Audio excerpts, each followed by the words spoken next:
Sharing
Paschal bread and wine, as the daylight ebbs away, friends at table join to dine. One of them will soon betray.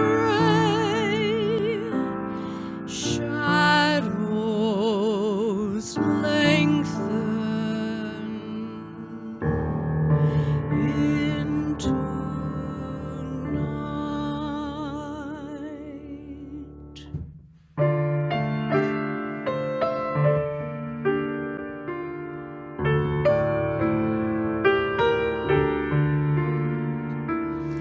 In a grove of olive trees, underneath a darkening sky, Jesus warns what he foresees. Peter also will deny. Shadows lengthen into night.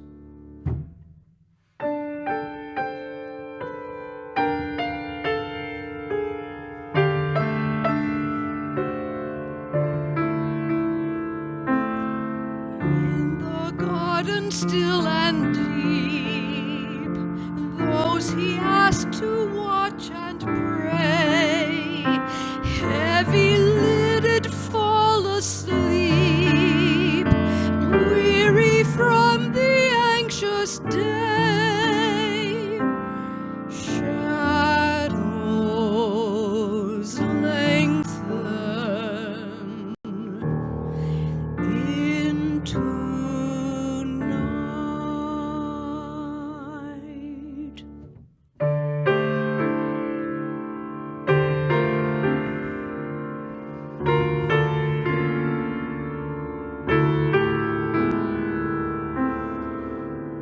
Deeper in the garden's chill, Jesus kneels to pray alone, wrestling with God's holy will, crying out, "Let it be done." Shadows lengthen into night.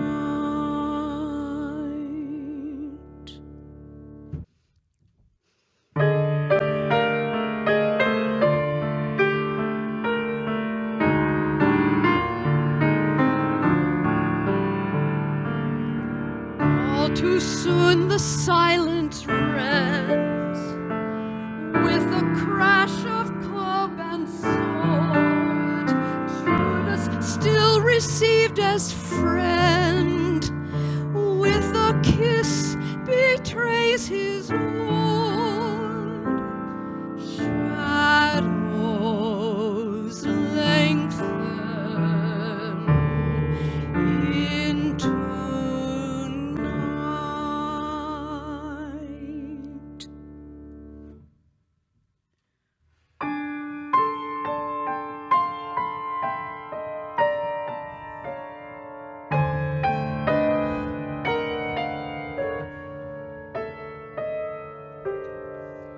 Christ's disciples, weak with fear, fail one further stringent test. So like us, with trouble near, fleeing far at his arrest. Shadows lengthen into night.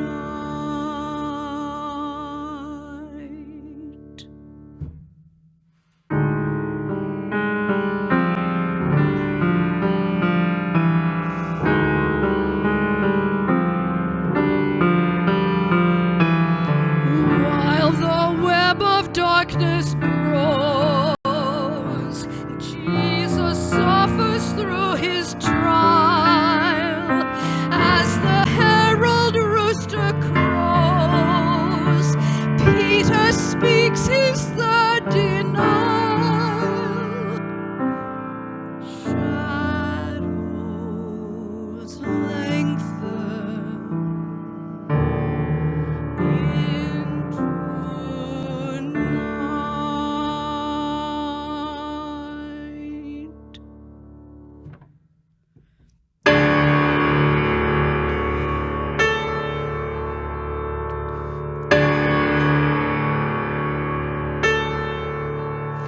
Lifted high upon a cross, perfect love hangs pierced with nails. All creation grieves its loss as the very sunlight fails. Shadows lengthen into night.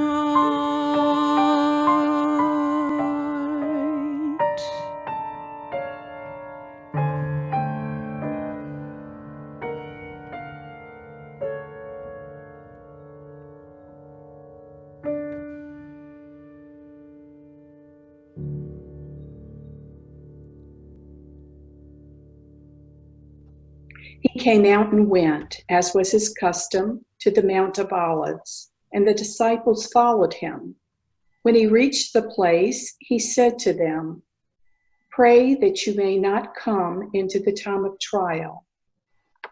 Then he withdrew from them about a stone's throw, knelt down, and prayed, "Father, if you are willing, remove this cup from me.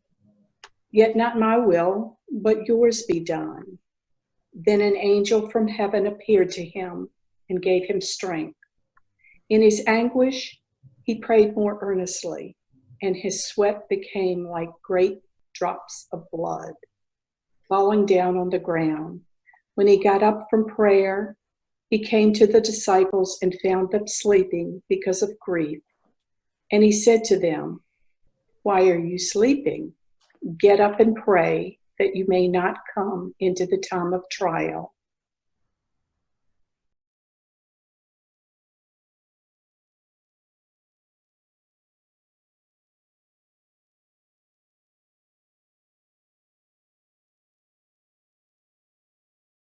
While he was still speaking, suddenly a crowd came, and the one called Judas, one of the 12, was leading them.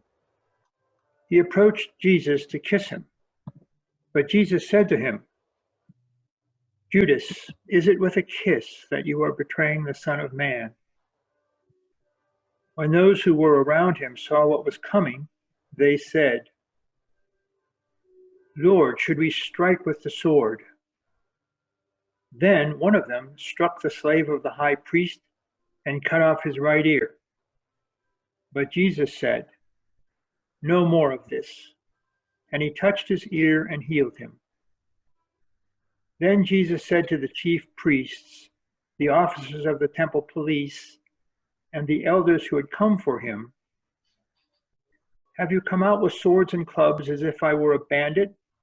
When I was with you day after day in the temple, you did not lay hands on me. But this is your hour and the power of darkness."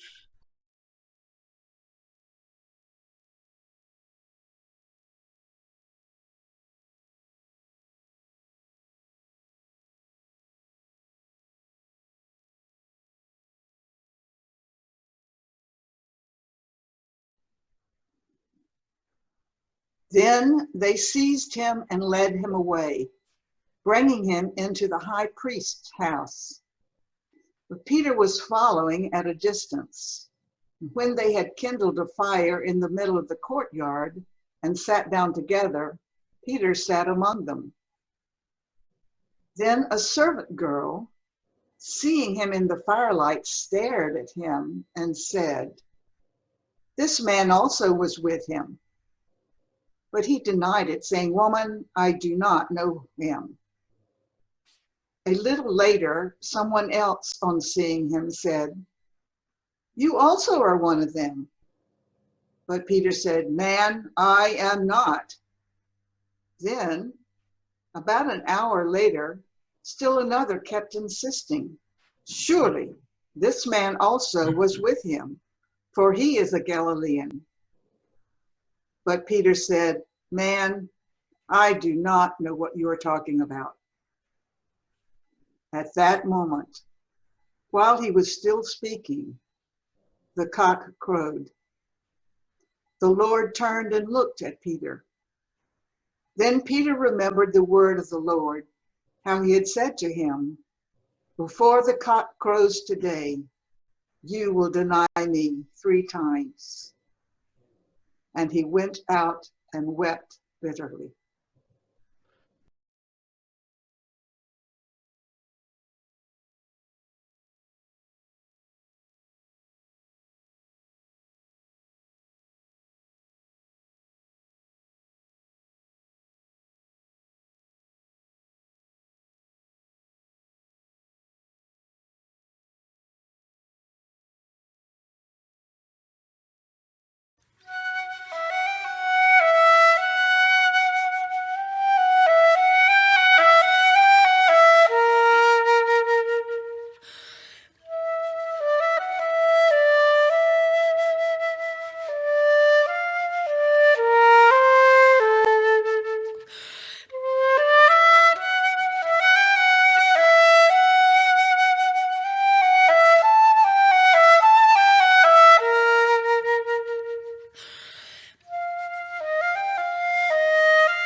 Now the men who were holding Jesus began to mock him and beat him.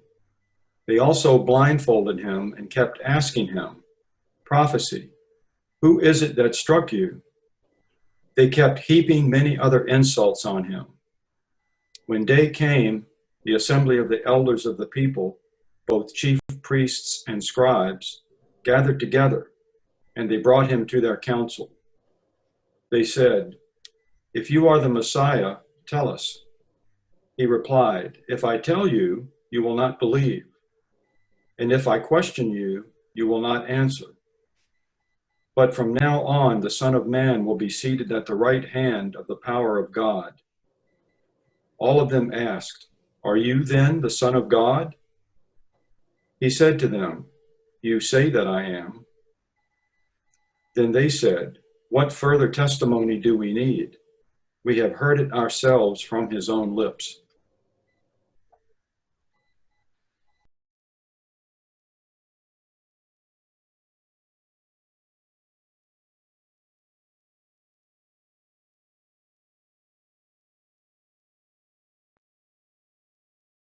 Then the assembly rose as a body and brought Jesus before Pilate. They began to accuse him, saying, "We found this man perverting our nation, forbidding us to pay taxes to the emperor, and saying that he himself is the Messiah, a king." Then Pilate asked him, "Are you the king of the Jews?" He answered, "You say so." Then Pilate said to the chief priests and the crowds, "I find no basis for an accusation against this man." But they were insistent and said, "He stirs up the people by teaching all through Judea, from Galilee where he began, even to this place." When Pilate heard this, he asked whether the man was a Galilean. And when he heard that he was under Herod's jurisdiction, he sent him off to Herod, who was himself in Jerusalem at that time. When Herod saw Jesus, he was very glad, for he had been wanting to see him for a long time, because he had heard about him and was hoping to see him perform some sign. He questioned him at some length, but Jesus gave him no answer. The chief priests and the scribes stood by, vehemently accusing him. Even Herod, with his soldiers, treated him with contempt and mocked him. Then he put an elegant robe on him and sent him back to Pilate. That same day, Herod and Pilate became friends with each other. Before this, they had been enemies.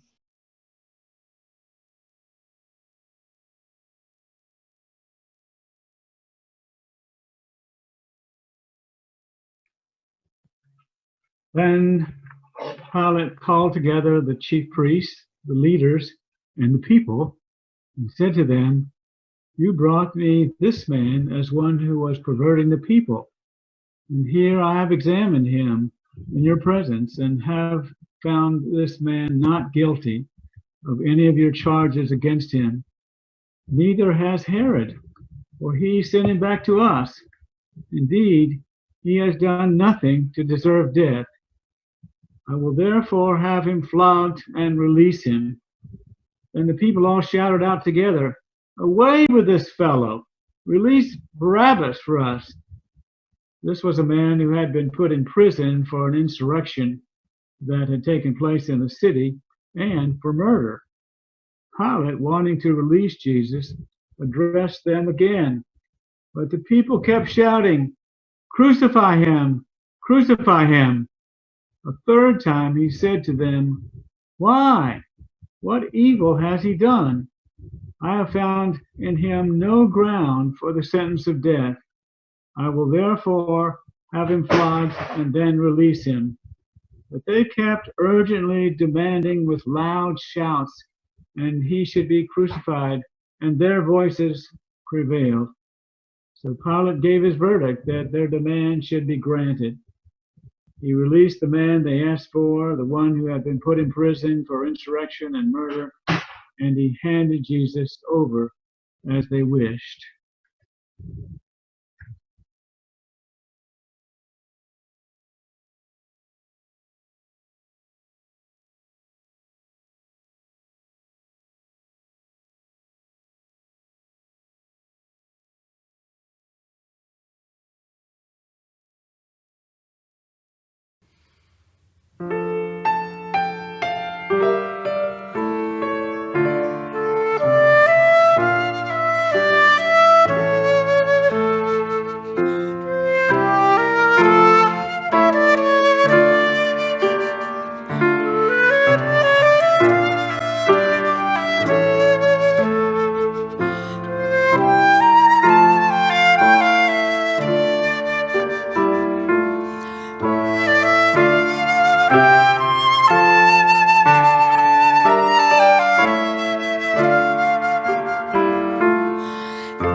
As they led him away, they seized a man, Simon of Cyrene, who was coming from the country, and they laid the cross on him and made him carry it behind Jesus.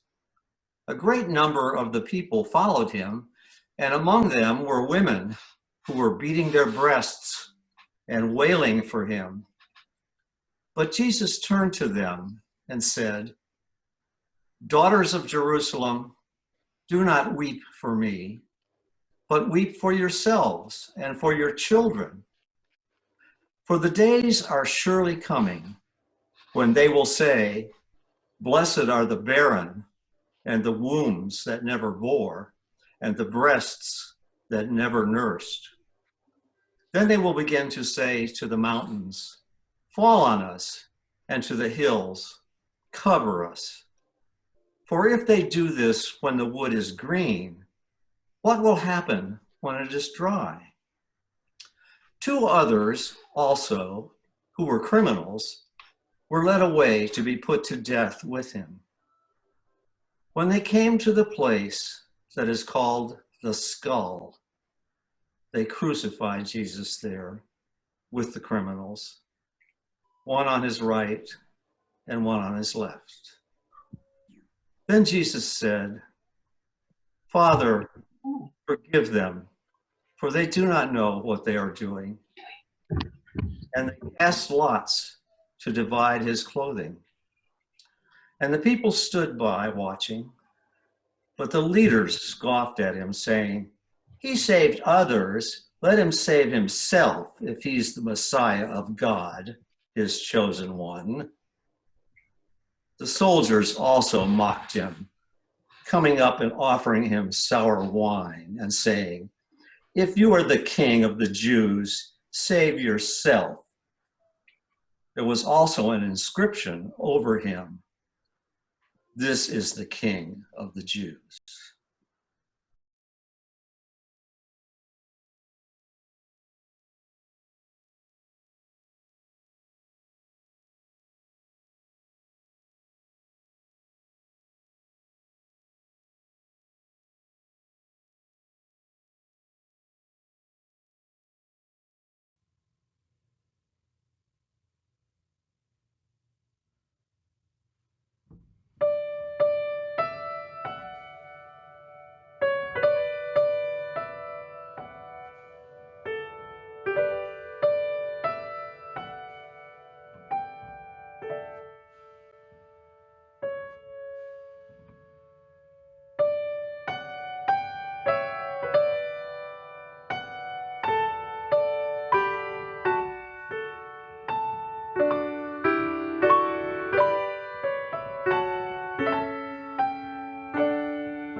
One of the criminals who were hanged there kept deriding him and saying, "Are you not the Messiah? Save yourself and us."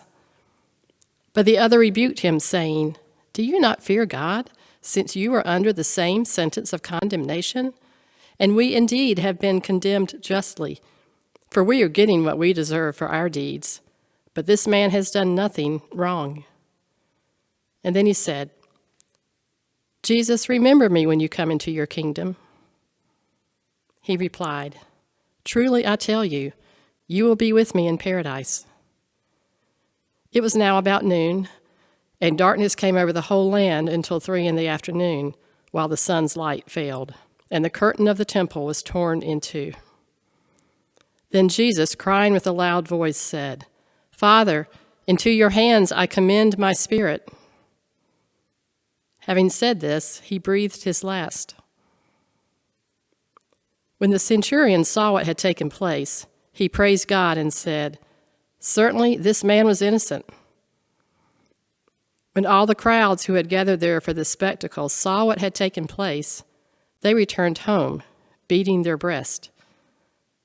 But all his acquaintances, including the women who had followed him from Galilee, stood at a distance, watching these things.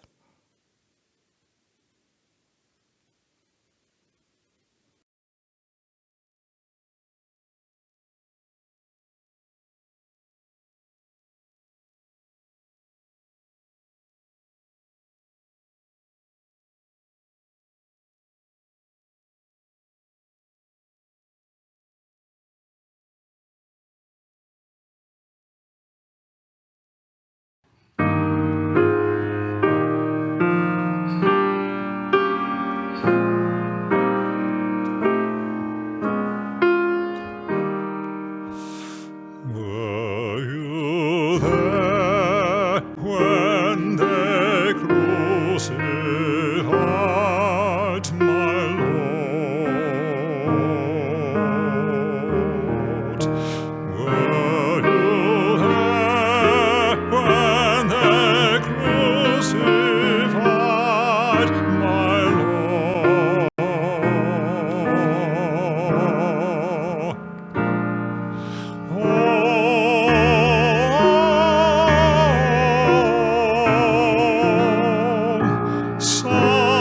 Sometimes it causes me to tremble, tremble, tremble. Were you there when they crucified my Lord?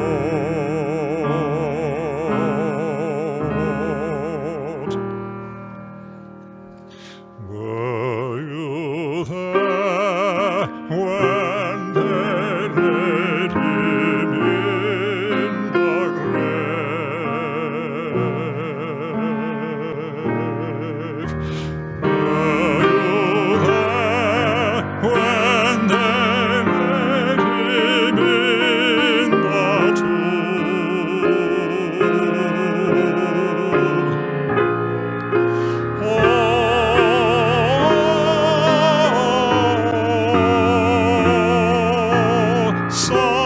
Sometimes it causes me to tremble, tremble, tremble.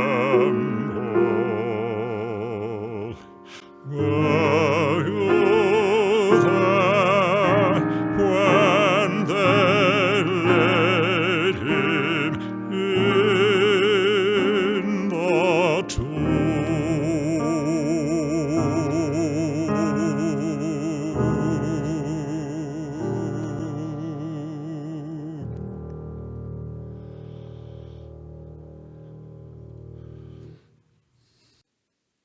Now there was a good and righteous man named Joseph, who, though a member of the council, had not agreed to their plan and action. He came from the Jewish town of Arimathea, and he was waiting expectantly for the kingdom of God. this man went to Pilate and asked for the body of Jesus. Then he took it down, wrapped it in a linen cloth, and laid it in a rock-hewn tomb where no one had ever been laid. It was the day of preparation, and the Sabbath was beginning. The women who had come with him from Galilee followed, and they saw the tomb and how his body was laid. Then they returned and prepared spices and ointments.